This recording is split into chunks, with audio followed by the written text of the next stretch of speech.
individual promising to conduct market launch.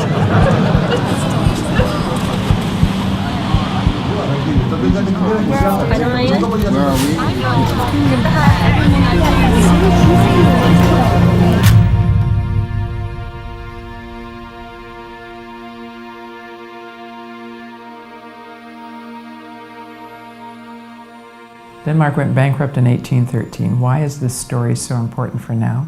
Well, when I first heard it, it had all of the elements of what we're experiencing today.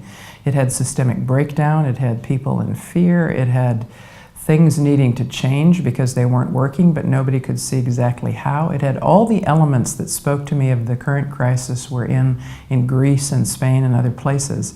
And I thought to myself, a story with these potent elements, which actually leads to a fundamental innovation and possibility, has something to say to us today.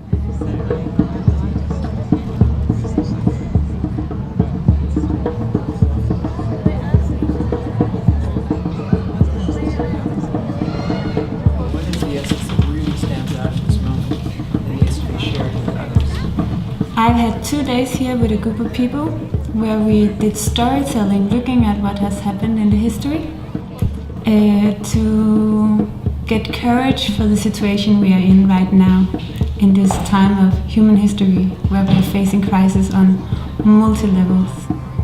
We sat down and tried to distill and organize the conditions for a paradigm shift, and I think first learning from that is this is a super complex thing.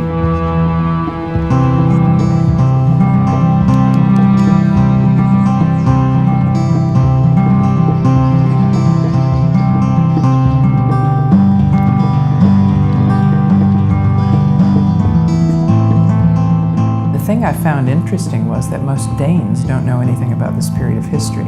So when I mentioned it, they all looked surprised, and then of course really interested that somebody from outside their system should take a stand and say, this story is important for us right now. In time of crisis, you feel like you want to maybe be a part of something bigger, you want to disappear, become a part of a movement we're talking about as well. They didn't just have conversations around how can we build an educational system, they built it. They didn't just talk about how could we do a cooperative there, that was, they did it. Everybody knows something needs to happen. It's a point of realization.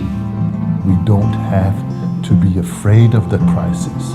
It's an opportunity for us to rise up and become, each of us, a little bit more conscious every day. And the more conscious we become, the more easy it is to accept the other and not judge the other. For me, it's just been an encouragement that crisis is an opportunity to make things better. A lot of these things would not have happened if somebody hadn't kind of put the action behind all these conversations. It's something we need to remember as a community as well, that we harvest and we speak together and we get into deep conversations, but without the action to support whatever we come up with, nothing is gonna happen.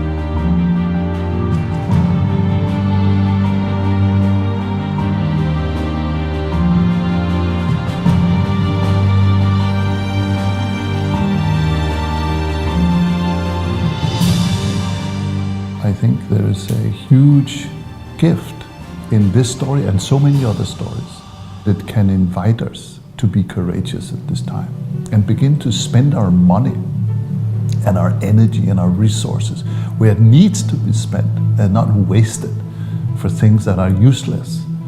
If you think about the 7 generations or the 10 generations and the human species beginning to behave more harmoniously and living in peaceful coexistence on this beautiful planet rather than ripping it apart. Now we know that these situations can arise, but we also know that if we know then we can go beyond it. Then we can do something about it. So the past is there to teach us. It's the old idea of the karma. The karma is there to live through it so that we can learn from it. The next time we go around, then we do something better. Our forefathers went through this. It's their karma that they left for us to learn from it and to do better.